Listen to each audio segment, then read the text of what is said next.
This is Naomi Brockwell from NBTV Media, and you're listening to Firewalls Don't Stop Dragons.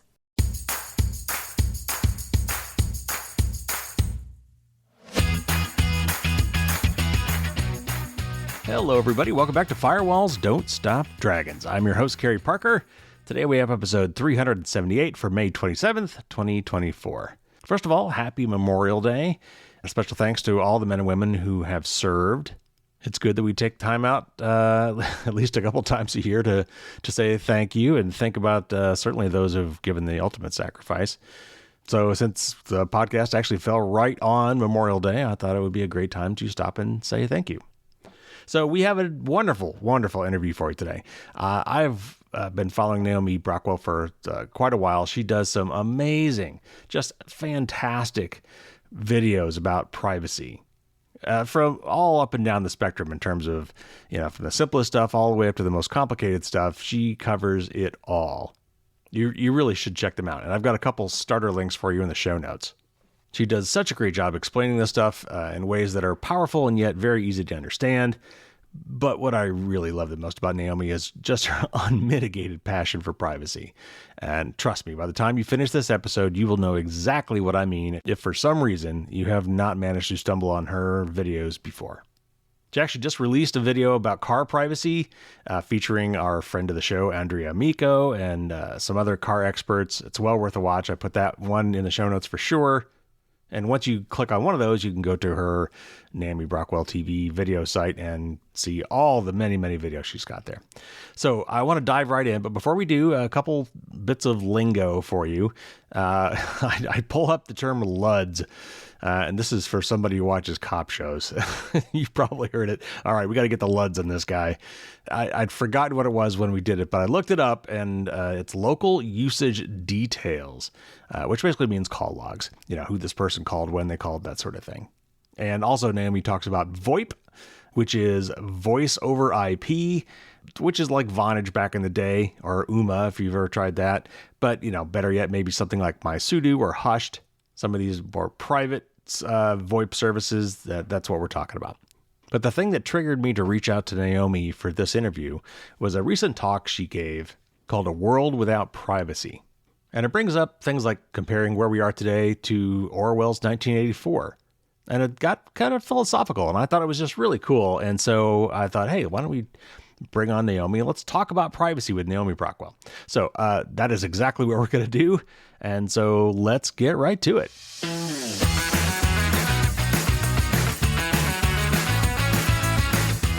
Naomi Brockwell is a tech journalist, creator of NBTV.media, and author of Beginner's Introduction to Privacy. NBTV teaches people how to reclaim control of their lives in the digital age, and they have over 750,000 subscribers across platforms. That is fantastic. Welcome to the show, Naomi. Thank you so much for having me. I'm delighted to be here. Well, I am so glad for you to be here. I've watched your videos for a long, long time. They're so good. And I just recently caught your talk at Cactus Con, which I guess was, Arizona, New Mexico? Yeah, Arizona. Called A World Without Privacy, and it was just fantastic. And so I kind of want to pick out some of the key parts of that. I'll put a link in the show notes so people can watch the whole thing if they want. And I've also read at least parts of your book. I haven't had a chance to read it all yet, but I read certainly the introductory parts, and just fantastic. So I want to pick at some of the key topics that I really liked in some of that. So, but before we do, I've got to ask, for at least from what I could tell, you started your career as an accomplished musician and actress. How the heck did you get from that to being a world-renowned privacy evangelist and social media sensation? Oh, gosh, it's the natural journey. Everyone goes from opera to infosec privacy. Am I right? Sure. Yeah. I mean, for me, I'm a normie. I did not get a computer science degree. I just started to realize that I had no understanding of how the technology that I used worked, and I had no insight into all of the surveillance that was going on. And I realized that this was problematic. This was very asymmetric relationship I had with all of the things I'm using day to day in my life, and I had better start getting more informed. There are lots of things like I don't just go and and eat anything random. Like I make sure I'm not swallowing arsenic. So I figured that when it comes to digital hygiene and digital safety, I realized I needed to be much better informed. And so I just started diving into things. It was kind of a shocking experience for me because I just thought, well, I'm on a fringe case. I don't know anything because I'm clearly stupid and everyone else probably knows way more than this. And then the more I started to dive into this stuff, I realized like, oh my goodness, no one knows about this stuff and no one is talking about it. And there's all these egregious things going on and no one knows. Even the people who are working in industries, they tend to be very focused on whatever the product is that they're doing. Like if you're a software engineer, you've got your area of expertise and you're focused on that. There are very few people who have this holistic view of all the things that are going on and all of the data selling that's going on and all of the different government agencies and other companies that are siphoning up this data. Like very few people are kind of looking at the bigger picture. So when I realized that I wasn't an anomaly, that I was very much in the norm, that this is going on and everyone's in the same boat and maybe we should start to do some deeper diving, it became an obsession for me. Just like, what can we uncover? How can we peel back this veil of this crazy shadowy world that is intentionally being kept hidden from us? And so that just kind of became my life mission. And that was maybe about 5 years ago that I fell into the privacy rabbit hole and haven't been able to climb my way out yet. Well, it's pretty darn deep, sadly. And I make that analogy a lot myself, too. I think that as humans, we've evolved to, develop defenses, innate defenses against things in the real world, like don't eat the red berries, or, if you see something crouched in the savannah that might be a tiger, but we don't have, because the internet is so, it's all virtual. We haven't developed, and it's hard to develop those kind of same senses, right, for the virtual world. And absolutely.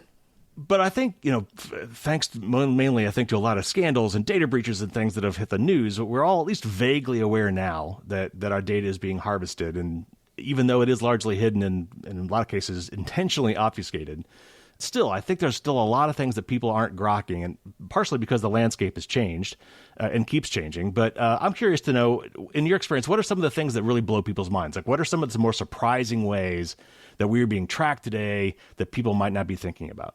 Well, it's funny because I could just use myself as my metric for how mind-blowing it is for the average person, because I'll dive into a new area or a new industry or whatever and discover stuff and just be so mind blown that like, oh my God, like I've been studying this stuff for years and years, and this blew my mind. Like I'm currently working on a piece about medical privacy, and I am so outraged at what is going on with our data. These, electronic health records that are literally government portals, that they've been mandated that every health provider, including psychiatrists, people who are dealing with mental health, just collecting all of these notes. They have to, show meaningful use of these records, meaning fill out as much information as possible about like what supplements are you taking? Do you own a gun in your house? Like there are so many things that are just being collected, and I actually hadn't realized, and I feel so embarrassed to say this, that it's all just directly being collected by the government. And not only that, there are currently lawsuits in place in certain states where those state governments have been selling the data and just making a ton of money, selling that to, I don't know, the verdict's out on who they're selling it to. There's very little information available, hence the lawsuits. But this kind of stuff blows my mind, where you feel like you have these expectations of privacy. You feel like you have confidential relationships with certain interactions that you have, and you don't realize that actually for decades we've had a government agent in the room at all times, and there is no expectation of privacy. And not only is there a government agent, but it could be like foreign government agents in the room, and there are all of these corporate agents in the room as well, and there are all these people running analysis against what you're saying so they can sell that information. Like it's a nightmare, and the frog has been boiling in the pot for too long, and we've just started to get used to this. What started out as conspiracy theories about like no one's looking at my data, and now it's so normalized that people have somewhere just morphed that into, of course people are looking at my data, but there's nothing I can do. And absolutely there is. We can take meaningful steps in our lives to make our lives much more private. But first, we need to understand how pervasive this surveillance is. And without that understanding, we really can't make effective changes. Absolutely. One of the things you talk about in the speech you gave, that it was about how this world compares to the world that was envisioned by Orwell in 1984. And I thought you had some fascinating things there. So let's break that down into two parts. Let's say, what do you think is the most similar? Like, how do we compare to the world of 1984? What are some ways in which it's the same? Because there are definitely some ways that they're different. Let's talk about the ways they're the same first. What has come to pass? What did Orwell predict? Well, it's funny because you have these pieces of literature, and it's such a cliche now to say it's Orwellian. Oh, it's 1984. That again, we've started to dismiss that. Like, there's so much dramatic flair in this book. It really is this stylized. He almost wrote it as satire, because he was saying, like, how do we take this so far to the extreme? Like, of course, there's not going to be pervasive surveillance in every single room of every single thing you're doing. And so people will dismiss the lessons from that. But I think what we can garner from reading that book is that people will self-modify their own behavior when they know that there is pervasive monitoring. And yes, he may not, he called them telescreens, but now they're like portable telescreens we put in our pockets, because we're literally carrying around microphones and cameras and trackers and gyroscopes and accelerometers and everything everywhere we go. So yes, we do have things monitoring everything that we're doing, whether we want to admit it or not. And, obviously it's dressed up a lot nicer in our current reality. It's not as brutal. It's not as scary as the way that Orwell painted it. Corporate entities painted with this nice brush that makes it seem like we're getting a lot of great things in exchange for all of our data. But the reality is, we zoom out, we do have pervasive surveillance in our lives. So how does that affect our behavior? Yes, we self-modify our behavior. And I think that is probably the biggest lesson we should draw from 1984, is that when you have surveillance, it is used as a means of control. Always. It's like in every totalitarian regime in history, it's used as a tool of control. That is how populations are controlled, through surveillance. And so it's like we look at our nice, cushy lives right now, and if you're lucky enough to be in a country that's, not China, because we always like to say, well, China is the worst of the worst because they're just an awful government, or North Korea. These are all very standard surveillance-based societies where people are kept under control through government surveillance. But we have to recognize that we are being surveilled. This information is being used to target us. It's being used not only to target us by our own governments, but also by foreign governments who are targeting us with propaganda, with all kinds of videos and content that might make us behave and think in a certain way. We have to think of that. But then we also have to think about just the psychological implications of knowing that there's pervasive surveillance in our lives. And we get that there's pervasive surveillance, right? Like, we understand Alexa is always listening. We understand that the apps in our phone are collecting keywords and sending us advertising based on conversations that we had. These are very real realities. They're no longer conspiracy theories.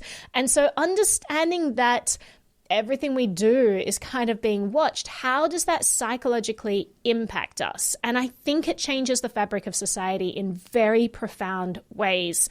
One of them is obviously the chilling effect, where suddenly we're not speaking out about things because there could be repercussions. Perhaps we're not pushing back against powerful entities because we're worried of repercussions, because we know that it's going to be hard for us to hide our tracks in the digital realm. But then there, you can kind of dive deeper. And I went on a little bit of a psychological journey, or a philosophical journey, I should say, in my speech, where we have this society of impermanence. We have this society of permanence now, which is a fundamental shift from how life used to be. Like, when you're growing up 20 years ago, you had the freedom, or should I say like 30 years ago, like go pre-digital records of everything. you had this freedom to evolve as an individual and change your beliefs and learn new information and then change your image. But now, because we have images permanently etched online, suddenly our mindset shifts and we become more defensive about our positions instead of open-minded. We are held accountable for things that we believed 20 years ago. And so we're less interested in speaking out about beliefs, especially beliefs that might be against mainstream, might be, a little bit non-status quo. And so we've really started to change from a society of individuals and one that was permissive of individual thought to one that's very much towards a conformist culture. And I think that's very dangerous. If you combine conformist culture with a tilt in the balance of power where certain people have complete transparency into our lives and we don't have any transparency into their lives, that's a really dangerous recipe right now. And maybe we haven't seen the consequences of this yet, but I think there will be consequences, and we are naive to think that there won't be. And knowing that, we should be making changes in our online behavior. Absolutely. And you brought up a lot of points there, and I want to dig into a few of those. Sorry, I go on these and then an hour later, she stopped her tirade. I just this stuff drives me crazy. And so I'm like, any chance I get, it's like, here's why I'm so angry. Oh no, I'm with you. I am so with you. One of the things I think that differs with Orwell, and I don't think he really quite covered this, is the extent to which it's really a two-part problem. It's both corporations and the government. And he depicts this as a repressive regime that the government has taken over and has influenced you. But the corporations have really enabled this whole thing, right? I mean, what turns out is the government's not collecting and they're collecting some data, but the corporations are collecting a crap ton of data, and then it's just kind of there for the governments to use, not just ours, but others as well. And I don't think that, I think that was one of the differences that I see and how we turned out versus what Orwell foresaw. Are there any other ways that you think it's different, possibly worse, or maybe better than what Orwell envisioned?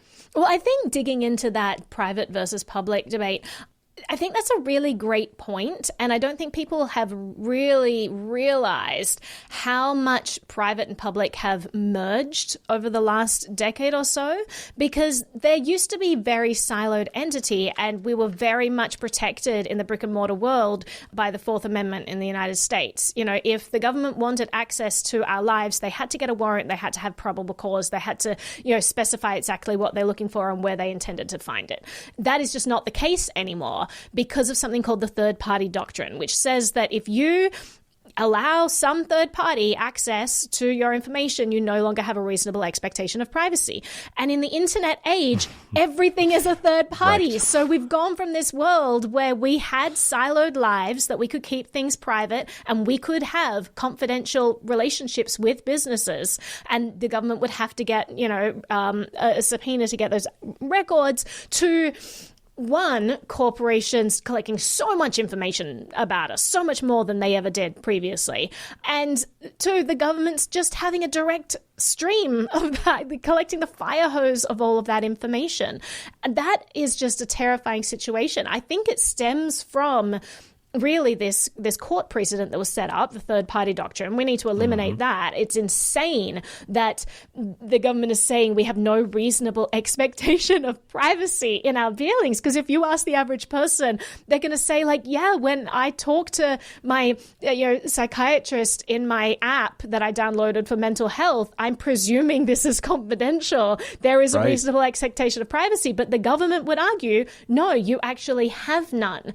There are so many instances in our lives where we presume what we're doing is private. We have a reasonable expectation of privacy based on an entire history of this being a traditionally confidential relationship. But the government is now inverting that and saying, no, you no longer have these expectations of privacy because we've eliminated them. So the first thing to go has to be this third-party doctrine. It doesn't make any sense, and it's just terrible for a free society and for the trajectory we're headed in.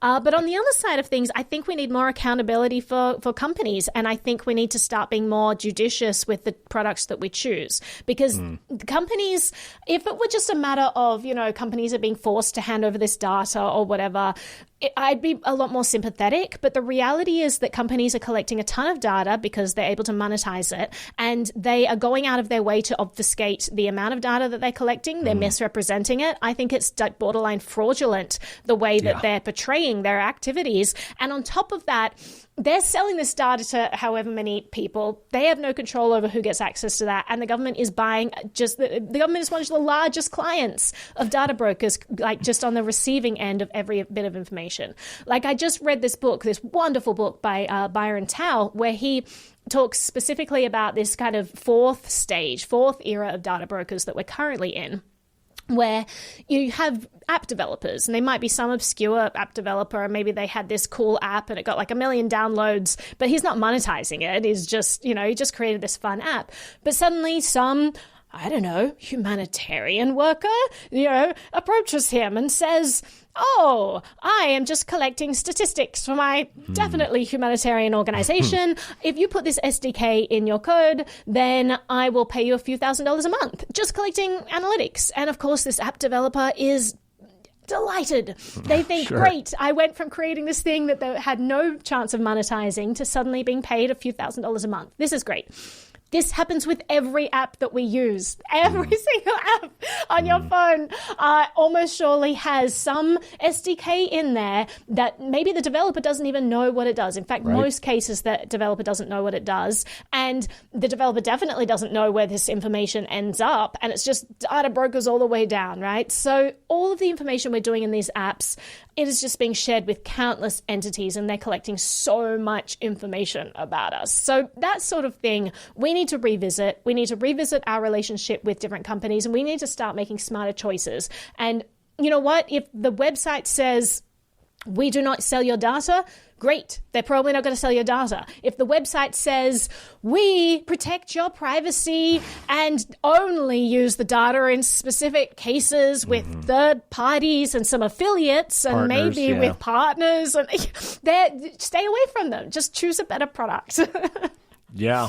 Well, that third-party doctrine is weird. And I think originally that was about getting like LUDs, and I forget what LUD stands for. That's all the cop shows. Get the LUDs, which was the phone records, right? Because it was the metadata about phone records, right? And and so that, I think that's where some of that what used to be used, because it was a third party holding that data. But there were also some really weird laws back. Like there were laws that protected your video VHS rental history. Oh yeah. There were laws that protected what books you checked out from the library. But we just have not kept up, right? Yeah, you can bet that Netflix is not being bound by that you cannot see your rental history, even though the Supreme Court literally made a ruling that said an individual has a reasonable expectation of privacy to not have their video rental history at the local Blockbuster publicly disclosed. But these days, Netflix is going to be selling that data to whoever they want. So definitely laws have not kept up with the digital age. So you brought up another point that I think is another thing that people miss, and one that I think goes to the heart of the argument, like, well, I'm boring, I have nothing to hide, I don't care. And that is that privacy is power, which is the title of the book from Carissa Valise. But it's also, I've heard Bruce Schneier opine on this as well. And it sets up this imbalance. And you talked to us a little bit more, and I'd like to dig a little bit more into this, is we used to have, and you said this, I think, in your talk, we used to have public government and private citizens. And it's kind of been inverted. And so that power balance has really been skewed by this data collection. Talk a little bit about that.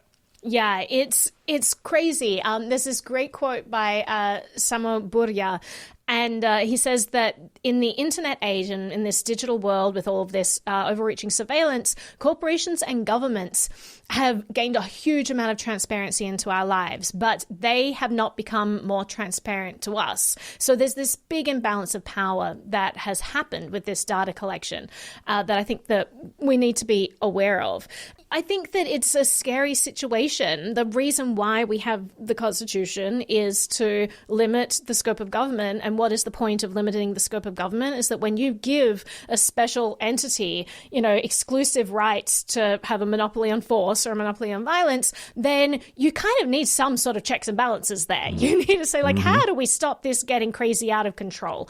And it also was inspired, the Fourth Amendment was inspired by basically the British government was just rifling through everyone's possessions. They were just going through everything. They were saying listen, we can just search through your belongings at will. And what what this led to was overreach in power, right? They were using their privileged position to harass people, to target them, to, if someone dissented, if they pushed back against someone in power, the government could just go in, rifle through all their stuff, and find something to get them on. So when the United States was set up, it's like, okay, well, how do we stop this terrible thing happening? Let's have something called the Fourth Amendment that says if you want to go through someone's things, you need to specify what you're looking for. You need to specify where you think you're going to find it. Like if you are searching, for a car, you don't have the right to search through their kitchen cabinets to get the car, right? You need to be very specific, and you need to have probable cause. And this just stops the indiscriminate harassment that kind of come when you have people in positions of power.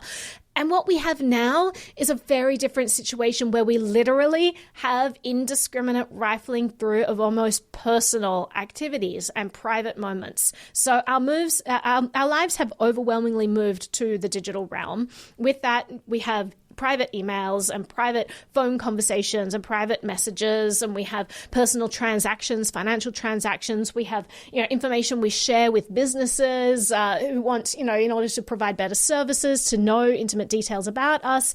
And then somehow all of that information is allowed to be sifted through because the government isn't recognizing the Fourth Amendment in the digital realm. And I think not having those checks and balances on what access the government has into our information is incredibly dangerous and only leads to abuse. And it really worries me. It really worries me. Even if you trust the government right now, you have no say over which government will come into power tomorrow. You have no say over what social norms are going to change. You have no say over what laws are going to change. And data is forever. So you're basically saying we're going to collect this treasure trove of incriminating evidence about you, and we're going to put it out there and allow anyone to leaf through it at any given time. Any future government, any future hostile nation, state, hostile adversary, hacker, anyone who wants to target a certain demographic of the population. Like, our data is basically this permanent record that is going to be out there for anyone to use against us. So when they say, anything you say or do will be used against you, like, they be really careful of that in the digital age, because they're collecting everything you say and do, right? Right. It's not from this point forward. It's from as far back as we have recorded, which turns out is quite a ways. Have you ever done anything wrong ever? It's one thing to be caught and doing something on the edge and getting prosecuted for that. But it's another thing, like, if they really want you, they've got everything recorded. All they got to do is go back and find stuff. And you're also very right in that just because it's not a problem now doesn't mean it won't be a problem in 5 or 10 years. Mm-hmm.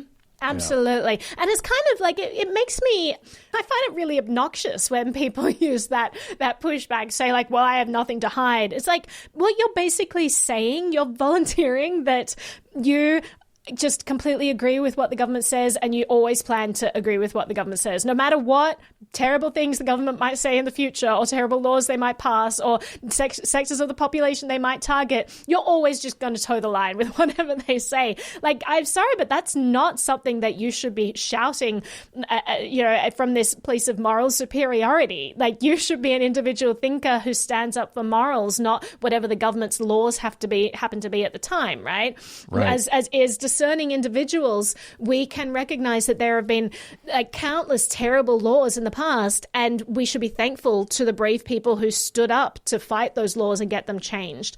And what you're saying is, I never plan to be one of those people. I never want to make a difference in the world. I just want to, go along with the status quo. And I don't think that's something you should be bragging about.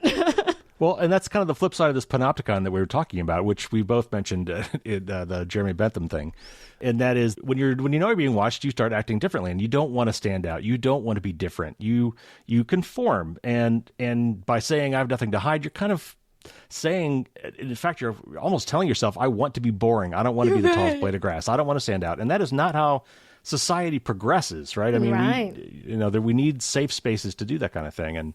And so this puts a chilling effect on that. And so I think that's, again, these are things that a lot of people, these are pretty deep topics. I mean, it's nearly philosophical. But people, I can understand going through your daily life, you're not pondering these things. But I mean, as when we're talking about privacy, I think it's important that we look at some of these things from a deeper perspective. Yeah, and it's kind of that idea, right? When they say they have nothing to hide, they're also saying, well, I'm privileged enough to live in a society that isn't using surveillance as a weapon to target my particular demographic. Unfortunately, across the world right now, there are billions of people that are being surveilled and who will be targeted by adversarial governments, and they're not so lucky as to be able to proclaim they have nothing to hide. Actually, life and death depends on them hiding intimate details about them. And so I just think that you're just revealing this privilege that you're lucky enough to live in a society that is not going to be using this surveillance to oppress you.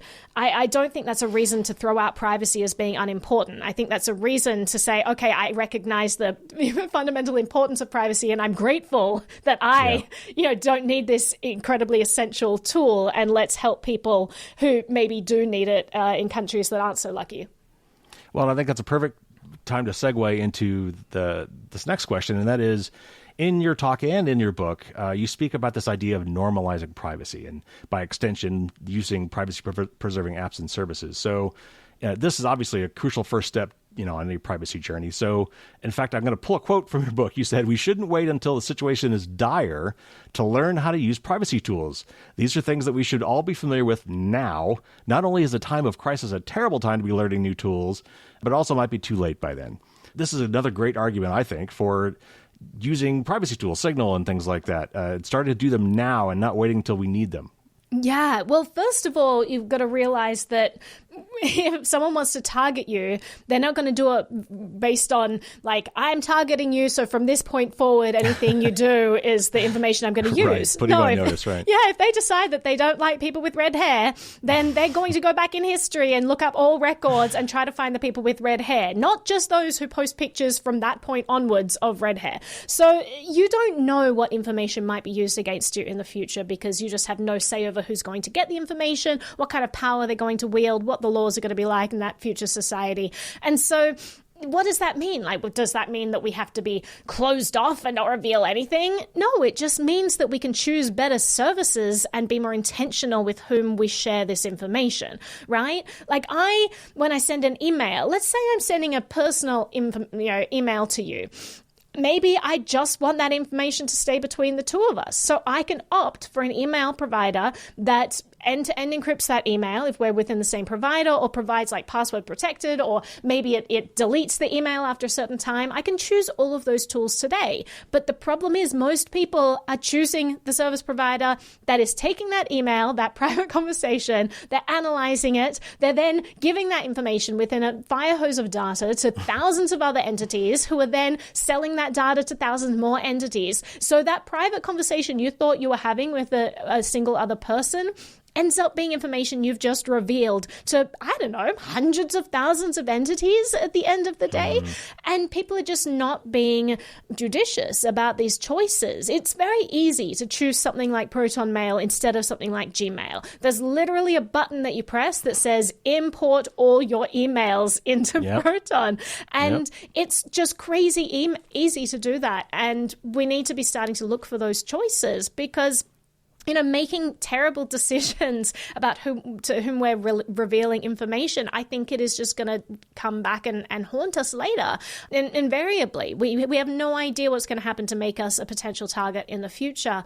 And so it's just a matter of protection. It's not that I have anything to hide. It's that I just want to protect my person. I just want to, the same way that I'm going to look both ways on the street. It's not that I think that I'm constantly being targeted by cars. It's that, no, I'm just going to be careful. It's a very simple act to look both ways across the street before I cross it.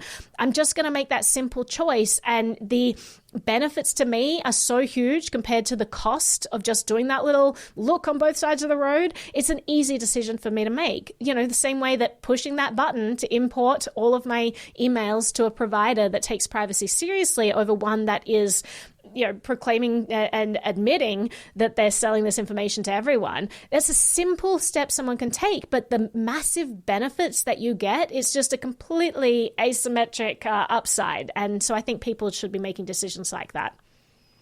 So, all right, so let's dig into that a little bit. What kind of changes do you recommend that people make? I've seen several of your videos that talk about this, but let's walk through some of your top, change this for this, change this for this, which in a lot of cases is probably de-Googling yourself because a lot of us are into Google.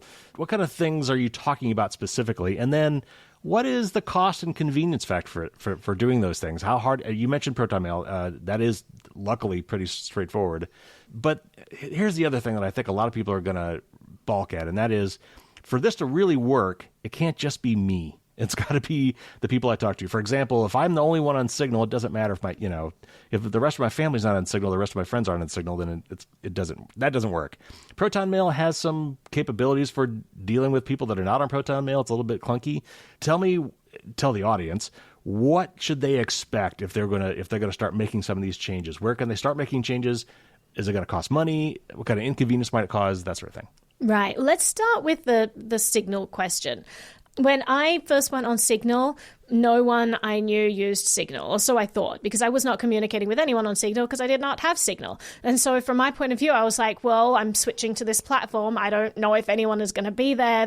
How am I getting in contact with anyone? Today, people can only contact me through Signal. That is the only way I will respond. I brought my family and friends over to it. I encourage them to use it. I even use tricks to get them on there, Ooh, I just would not respond to any messages for months at a time on any other platform. But I would constantly send them fun things that would kind of create that dopamine hit to get them hopping back on the platform. You want to create a habit for them. Yeah. You want to get them get as part of their daily routine to just be checking because, Naomi sent me this photo yesterday, or so she told me about this cool event or whatever. Little Pavlov there, yeah. Absolutely. So just be clever about it. I think it's silly to throw your hands up in the air and say, well, no one will use it. Like, well, try harder. Come on. It's not that hard to get people on an app that honestly today is completely interchangeable with one of the more popular messengers out there. It's like a seamless experience. And so I just don't see an excuse for not being on there. But that being said, there are definitely costs, and we should be mindful of costs for these different tools. So let's talk about them one by one. The first, tier one of privacy, I would say the easiest thing to switch out, probably your browser and search engine, right? Browser, there is zero cost to switching to something like Brave. I think that out of the box, Brave is one of the best browsers out there. I know Mulvad just released their own browser, and that seems to stack up very favorably against Brave as well. There are a lot of other private browsers out there that don't stack up as favorably, but may have the ability to harden settings if you want to tweak things.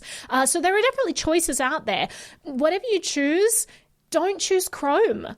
Don't choose Edge. Yeah. So the switching cost is going to be absolutely non-existent in my experience. There's no friction there. You literally press a button and import all of your bookmarks and whatever autofills you want, and you can go about your day. And honestly, something like Brave is just not going to eat up as much battery power and memory as something like Chrome, which is a notorious hog for those things. So make that switch and you will be much better off privacy because of it. Your default search engine inside Brave is now going to be Brave, but you could switch it out for something else. If you wanted to still use something like Google and get the same caliber of search results, you could use something like Startpage, which is a private front end for Google. So I would recommend making that switch. Again, I don't think there's much of a cost to that. There is a little bit of a cost to some other browsers that are doing all of the indexing themselves. So there's a difference between a browser that basically is like a meta search engine, which is kind of pulling results from other actual search engines, and ones that doing the crawling themselves. So if you're using something that has their own crawler, it's not going to be doing it for as long as Google has, so you might not see the same results. But my experience has been that maybe years ago, this was an issue, but today I rarely have to switch to a different browser anymore. I've seen a huge improvement in search engines that do their own indexing in recent years. So I actually think that these days, you're really not going to see much of a difference there. Then you go to the next tier, something like Signal. I I just don't see a trade-off. Yeah. I see a definite improvement in that you get a ton of privacy if you use something like Signal. But I have not had trouble getting people to switch over to Signal. If they do have trouble, I am honestly at a stage in my life where I am so done with allowing entities to just collect and egregiously sell and share my data that I am happy drawing hard boundaries in the sand and saying, if you want to speak to me, you must come on this platform. Because that's just something that I value, and I just want to live my life according to things that I value. Not only do I feel like I'm helping the privacy space and helping move us to a better world by bringing people over to these platforms, but I'm just not willing to hand over more personal data than I need to at this stage. And so if people are at the stage where they're unwilling to come to a more private platform to respect my choices about not wanting to hand over data, if they're unwilling and they're going to force me to hand over all this data to companies because they can't be bothered downloading an app, I don't know. That's getting to the point. Yeah, that's free. It's getting to a point where I'm like, okay, so you value our friendship and connection that much that you're not willing to download an app, that you've made your position loud and clear. I've started drawing lines in the sand there. What other bonus, too, is you avoid this whole blue bubble, green bubble crap. Right. You're all the same sort of thing now, and you don't have to deal with that anymore. Absolutely. And so, right off the bat, you got these easy things. I would say one of the best changes that I made that was way easier than I even thought, because I was thinking, okay, well, I'm in this Google ecosystem and I've got I'm part of this whole suite and my calendar, I've got this history of everyone's birthday and all this. And then I realized, oh my God, there's a single button that I press that says import your entire calendar history, forever. Just import that entire history and suddenly it's end-to-end encrypted. Because if you think about your calendar, it's a very personal record of your comings and goings, every appointment, every contact that you've encountered, all of their contact details, their address, the birthdays, and you're just handing that over. And so I was like, God, that's a treasure trove of data. But then I just pressed a button. I don't know, it took a few minutes. It's like importing your entire history. And now I only use Proton Calendar and it's all end-to-end encrypted. All invitations are end-to-end encrypted, where if they're within the Proton ecosystem, and it's just private. The stuff that I'm doing in my life stays private and it feels great. It just feels so good to be able to do that. So no switching cost there. That was an easy win. Proton Mail has gotten much better. Their app on Android for a long time, or Graphene, which I use for a long time, was crazy buggy and really annoying. And I actually had to use the app on an iPhone instead. And I don't like using the Apple ecosystem when I don't have to. But I think they just did a release 2 days ago. And it's brilliant now. So now when it comes to Proton Mail, I don't even, I just see tremendous upside there. When you start to get to more higher levels of privacy, like the level 3, level 4, however you want to characterize those tiers, we start talking about eliminating your cell number and just having a VoIP number, because it's just a more private posture if you can hide a VoIP number behind a VPN instead of having a cell tower, locate you everywhere you are and keeping records of everyone you're contacting. Instead, those packages, can be encrypted within Signal, or they could be just hidden behind, my IP address is just obfuscated through a VoIP number. So you start to get some trade-offs there, because and even Signal has voice and video. Absolutely. Well, Signal is great. If you can migrate as much of your communication as possible to Signal, you're doing great. You can have chats of up to 1,000 people, I think it is. So it's just, I don't have that many friends, so I. But yeah, just start to look to things like that. And then obviously you get to really murky territory where it's okay, well, you want to rent an apartment, so you're going to set up an anonymous LLC in South Dakota, and in order to do that, you have to find someone to be the organizer that's not associated Michael Bazzell with kind of stuff. Exactly. Yeah. So Michael Bazzell type privacy, there's a big convenience cost to that. There's a big switching cost. And when people think privacy, they're like, oh, I have to go to the extreme. Right. And it's no. Michael Bazzell's absolutely brilliant if you just want to keep going. And I highly recommend you read all of his books because they're brilliant. But you also have to realize that privacy is a spectrum. And if you just stop giving away your email contents to Gmail, you're making a huge shift. If you just stop giving away your SMS contents to your SMS provider, you're doing a huge thing. If you just stop giving away your IP address to every website that you visit by using a VPN, you're making a huge change. People think that they have to be airtight in order for this to be good at all, but we're talking privacy, not anonymity. I just don't want the entire world knowing every single thing I'm doing and that to end up at data brokerage sites. I can absolutely stop that by using all kinds of products today. If I want to then create an anonymous LLC and like go the extra route and actually fall off the grid, it becomes harder, but most people are not even close to needing that level of privacy. They just need to be able to trust that the exchanges they're having and interactions they're having with businesses can be trusted, that someone else isn't just going to end up with that information. And you can make choices now that put you in a much better chance of success for keeping all of that information private. Like if there's a data breach at Proton Mail, right? No one can get the contents of my emails because doesn't really matter. Proton doesn't even have access to it. They use zero access encryption with my private key once anything lands in my inbox. So they actually can't get access to contents of anything there. But with Gmail, I mean, I don't know if someone like can get access, like they encrypt it at rest, but it's not zero access. Someone at Gmail has access to those keys so that they can, see the contents of it all. There's there's such a higher chance of my data being breached when I use a service like that. So we can just make better choices, smarter choices, and use the companies that are trying to keep our stuff private. And also, I mean, honestly, like, we're creating a market signal by doing that. If we start choosing these products, we're telling developers that we value this.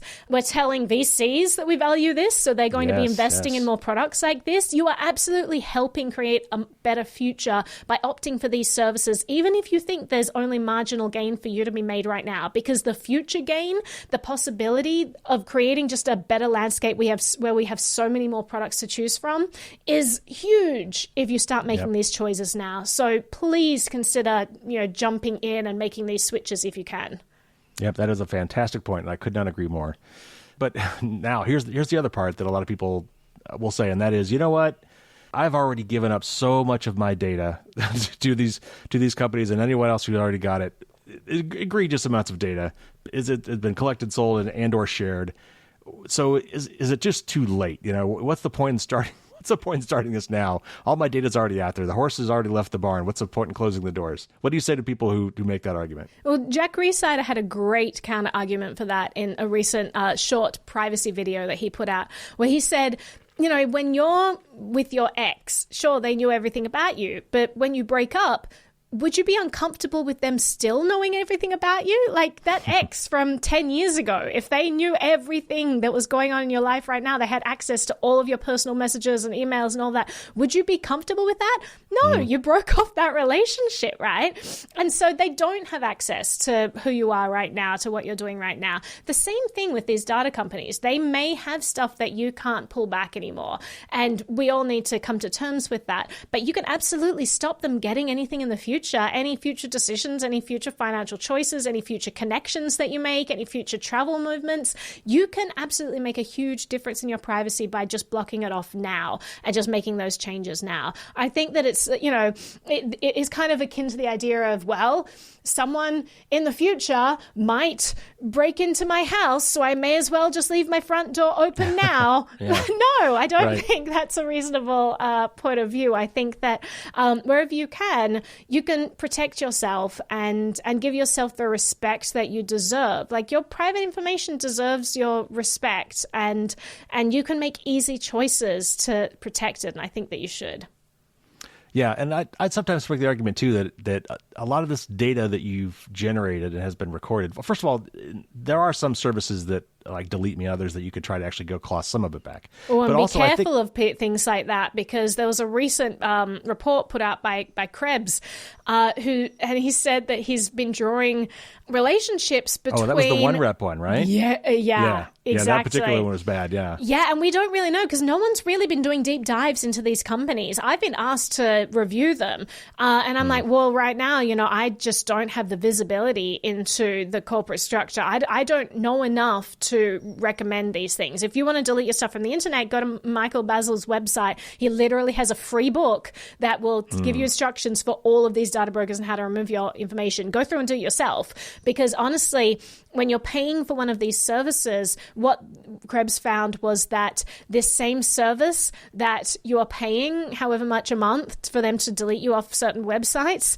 they were also a company that owned a lot of the data that people search websites themselves. So they're like paying themselves to remove you from their own websites. It's the arms broker setup. Yeah, yeah, I'll break your arm and then you can pay me to fix it. Right. So so sorry, I completely interrupted, but I just thought it was such a fun anecdote. That was a big scandal that just broke, and that is very, very disturbing. But the other point I was going to make is sometimes I argue that a lot of this data has a half-life, and that is that as it gets stale, a lot of the data brokers don't like it, don't care about it as much anymore. And I'm maybe making a speculation there, but I think that some of this data, certainly, they prefer newer data to older data, and at some point this data will kind of age out. At least maybe that's being right. I mean, the address that you lived in 10 years ago, is that really going to make as big an impact on you if someone finds it out as the address you currently live in? So, if you're, changing your phone number again, you probably would care if new data brokers and new businesses got access to your new phone number. New web breaches ended up with that information on the dark web. So, yes, absolutely, making a choice now to stop giving that information out, it's going to make a huge difference to your privacy stance. All right, a couple more questions before we go, and that is, what else can we do about all the corporations collecting our data? We could take matters into our hands. We've talked about several options we can do today for that. But if we want to try to strike at the root of this, as Lawrence Lessig likes to say, how do we stop corporations from doing this, maybe short of regulations? Regulations maybe what we need, maybe just privacy laws would be a big step. But in your talk, you were talking, I think it sounded like you were talking to some engineers or people who could be actually in charge of putting privacy features into code and advocating for them from within companies. And as a previous engineer, that is something that I have done. I used to host this thing called a craftsmanship forum where I'd kind of appeal to the pride of the engineers. Do you really want to create something and have your name associated with a product or a feature that is ravaging people's data? So what, short of regulations, and because we kind of go to that a lot, are there any other things that we could be doing to rein in some of this horrible data hoovering by corporations?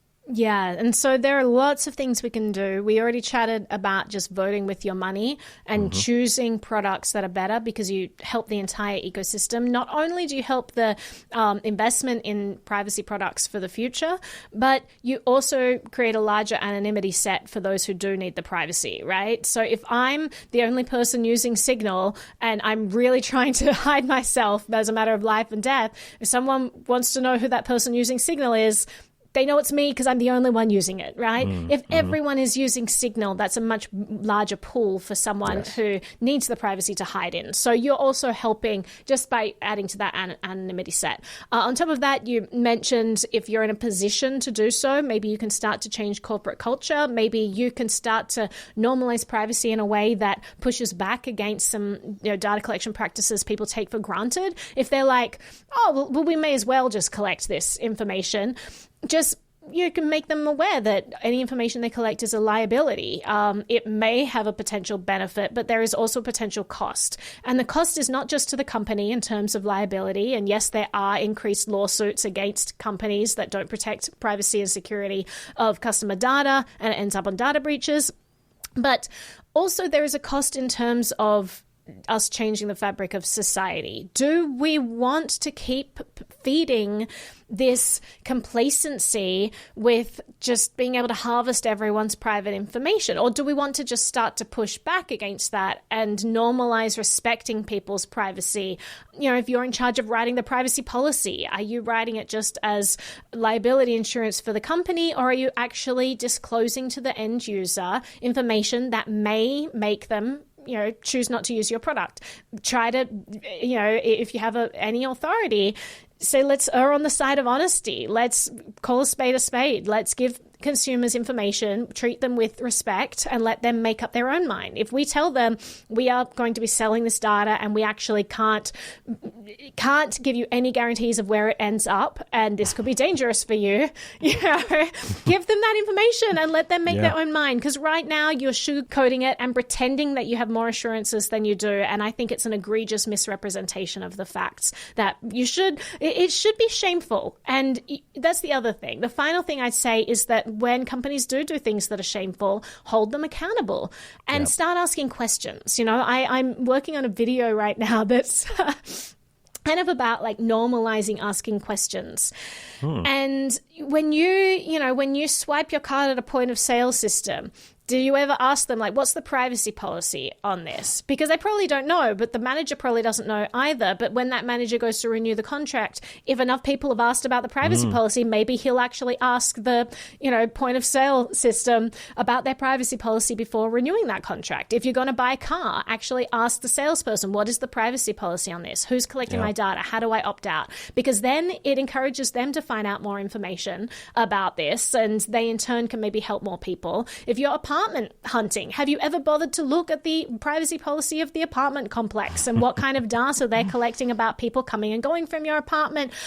Digital devices connected to the internet, information. These days apartments demand that you give over federal ID if you're even doing a tour of an apartment, right? Have you ever asked them what happens to that card once they scan it? Who gets access to it? How long do they retain it in their system?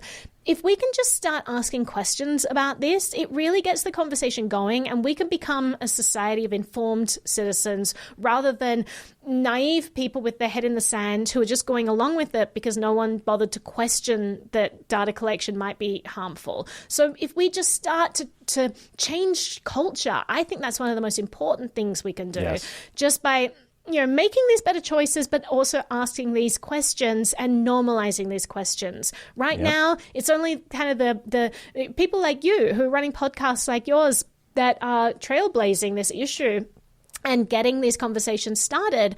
But if we can get everyone to be asking these questions, that's a cultural shift that I think is for the better. It's like when you see a persecuted group and the first person who kind of asks, like, hey, should we be persecuting them? It takes someone to stick their head out of the sand and just and so I think that's something that we can all do, and we don't have to be hostile. We don't have to be assholes about it, right? We can literally just be okay if they don't have the answers, because honestly, no one's going to have the answers. It's just starting the conversation that's important. Just start asking the questions. Just start being a little more vocal about what your preferences and values are, because that creates the groundswell movement.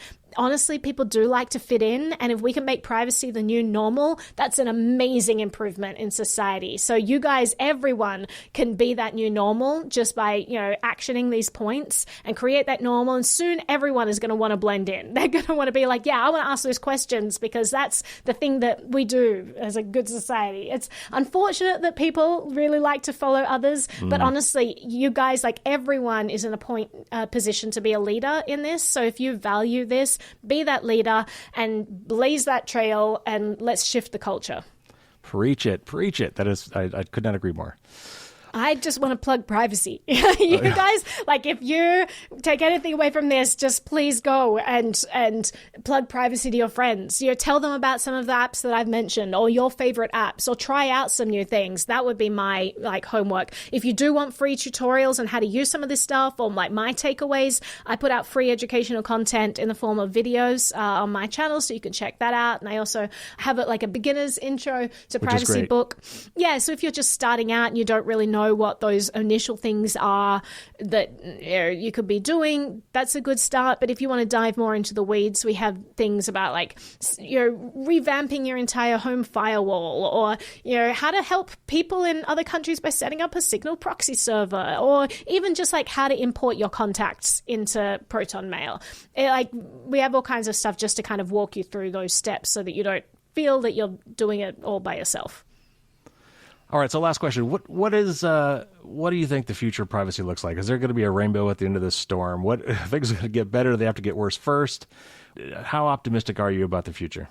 So The trajectory of society, if we're just looking at history, is that people in power always want to accumulate more power.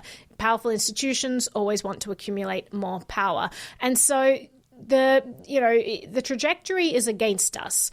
If we have a tilted balance of power right now, and one of them is just getting more and more surveillance, it's an uphill battle for us. But I think it's a really important one. And I think that it's one that we have a chance of winning. So not only can we change culture, even though it's a hard fight, actually, at the individual level, this is a much easier battle to fight. And so that's the great news about all of this. Like if you're saying, hey, Naomi, are we going to convince 8 billion people to prioritize privacy? I've probably got bad news for you. Like that's a harder battle. But can you as an individual make a huge impact on your life just by making better choices, just by using encrypted technology when you can?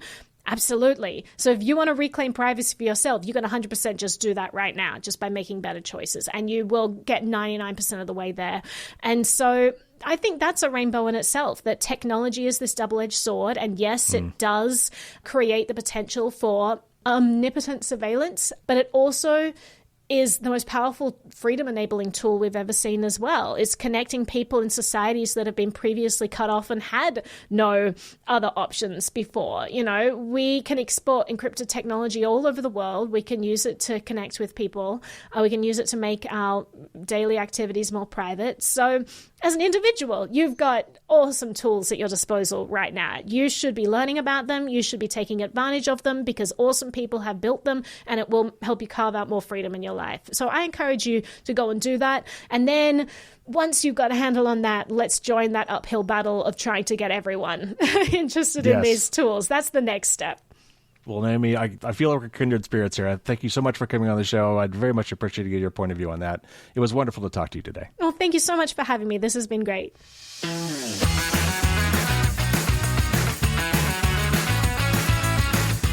That was so awesome. I am so glad we got Naomi on the show, and I really hope we can bring her back multiple times in the future. I think we share a lot of our philosophy about privacy, and she's just doing some amazing work. So definitely check out NBTV.media and her book, A Beginner's Introduction to Privacy. Now, I want to circle back to a few things we talked about. So Naomi made a fantastic point, I think, about just asking questions. What data do you collect, and how can I opt out? I mean, just those two questions alone and will spark some conversations. And I think Naomi's right. More than likely, the people you ask those questions to are not going to know. But if enough people ask those questions, they're going to have to find out.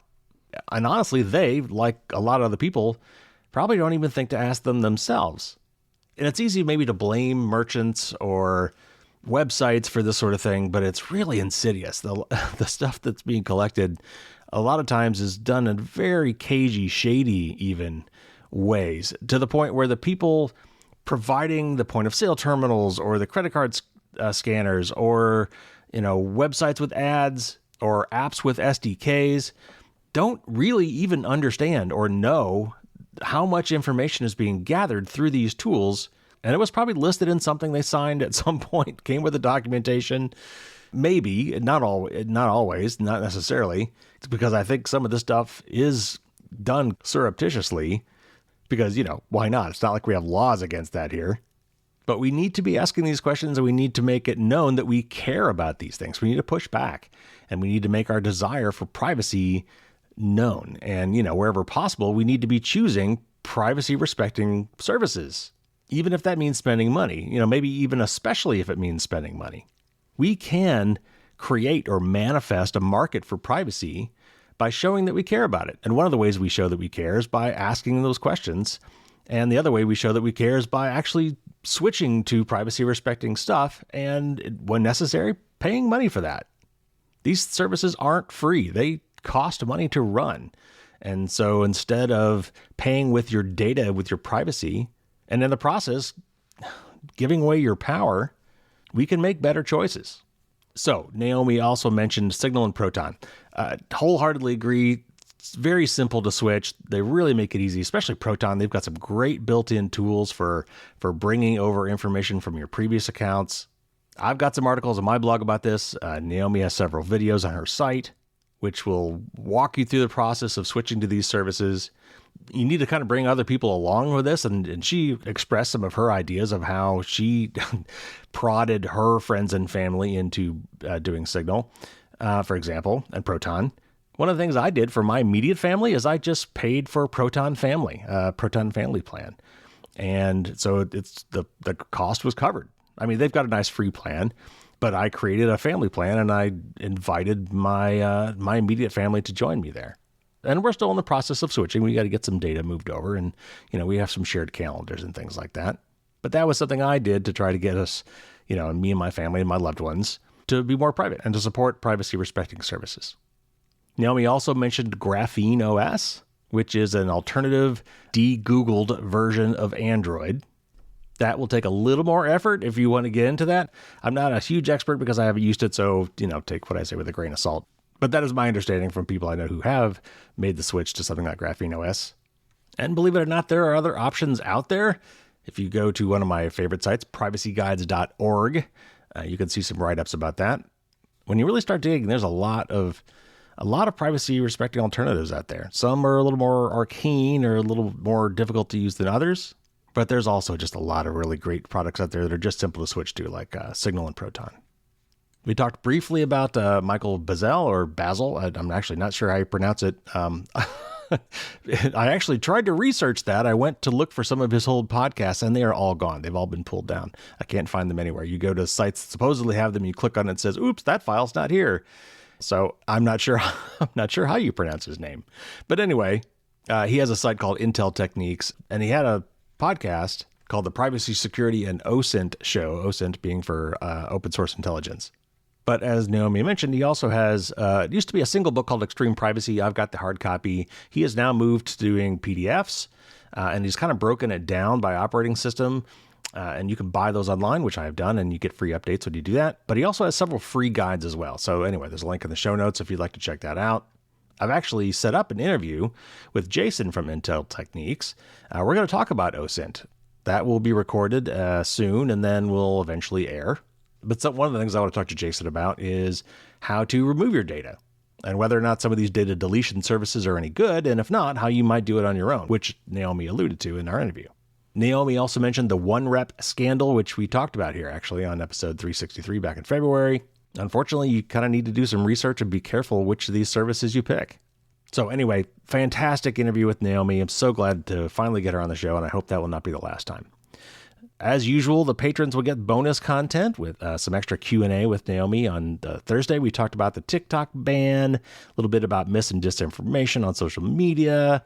She actually had the opportunity to interview Edward Snowden, so I had to ask her about that. And then we actually dive kind of deep into some cryptocurrency stuff. So anyway, patrons will be getting that content on Thursday. Of course, next week will be a news show as usual. And then I've got, after that, two different interviews with two different authors on two different books. Coming up after that, we'll be talking with Joseph Cox on his book, Dark Wire, about the massive global FBI-backed sting operation called Anam, which was a supposedly private phone that was marketed toward criminals. That's a very interesting story. That book will be coming out in June, so that interview will be timed right around that. And then I'll be talking with Byron Tao, who Naomi mentioned today, in our interview about his book, Means of Control. Mozilla also just released their guide on dating services and apps as part of their Privacy Not Included program, and I'm working on setting up an interview about that. And I've got several other great interviews already in the works. So subscribe if you haven't, then you won't miss anything. And we are basically kind of counting down to the big 400th episode now. I think that'll come out around Halloween. And if all goes to plan, I will be welcoming Bruce Schneier back for that to continue our tradition of every 100th episode. He said he was down for that, so hopefully that will be happening. And we'll have to come up with some other fun stuff to do to celebrate that milestone. All right, that's going to do it for this week. Take care, everybody. Stay safe out there. And until next week, as always, don't get caught with your drawbridge down.